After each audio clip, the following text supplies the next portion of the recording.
செய்திகள் தொடரும். இலங்கையில் வெள்ளம் பெருக்கத்தால் பாதிக்கப்பட்ட இறந்து போன 11 பேரை 8 பேர் மதுசா பிள்ளைகள் என்று தெரிய வந்துள்ளமை, அதில் மதுசா மேல் ஒரு தவறு இருப்பது என்றும், மதுசா விடுமுறை கொடுக்கிறதுக்கு முன் தாய் தகப்பனை அழைக்கவும் இல்லை, எந்த ஒரு இதுவும் பார்க்கலை, அவங்க பாதுகாப்பும் ஒழுங்காக மூளை கொடுக்காம இருந்தது என்று தெளிவாக தெரியுது.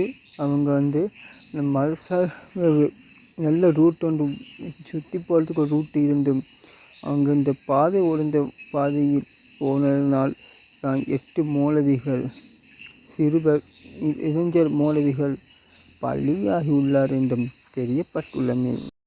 10 பேர் போனதில் 2 பேர் தப்பிச்சியார்கள்.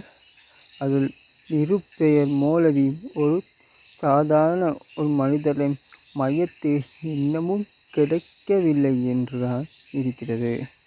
அது எப்போ வெளியே வரும், அதை எப்போ இது செய்யலாம்ன்றதான் இது செஞ்சாங்க. அது பக்கத்துலேயே ஆமிக்க முந்தி போஸ்ட் ஆஃபீஸும் இருந்தது. அவங்களும் இதுக்குரிய தடை எதுவும் போடவில்லை. ஆனால் அவங்கள கூட்டிட்டு போன மௌலவிமார்களை கைது பண்ணியாங்க.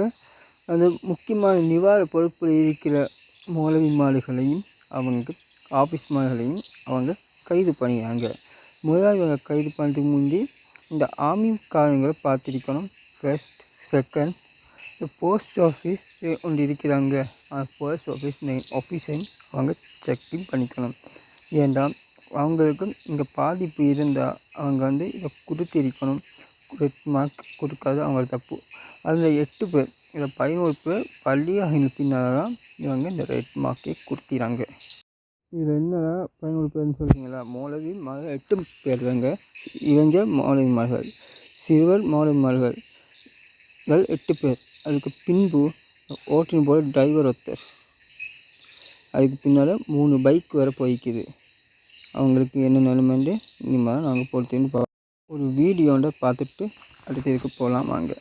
இறைவனுக்கும் மனிதனுக்கும் இடையிலே,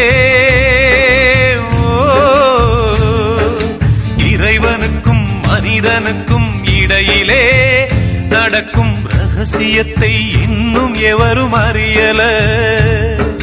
பெருகி வரும் மனித குலம் உலகிலே.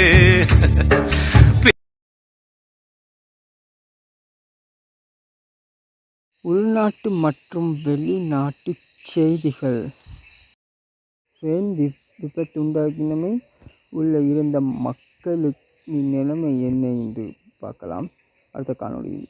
இதுக்கடுத்து கடும் மழையினால் ஸ்கூல்களுக்கு விடுதலை அமைச்சமை. அனுரகுமார் 56வது பிறந்த நாள் கொண்டாட்டம்.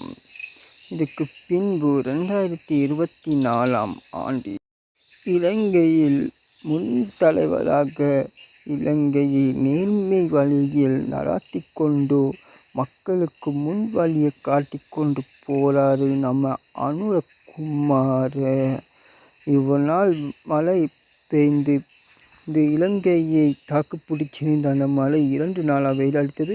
இனி டிசம்பர் ஃபுல்லாக மழைதான். மக்களுக்கு இனிமேல் சுதந்திரம்தான். மக்கள் விற்று பார்த்தா அந்த இலங்கையில் மழை நின்று பார்த்தா இந்தியா பக்கம் கடும் மழை பெய்ந்து மக்களுக்கு பாதிப்பு உண்டாக்கி கொண்டு போகிறது.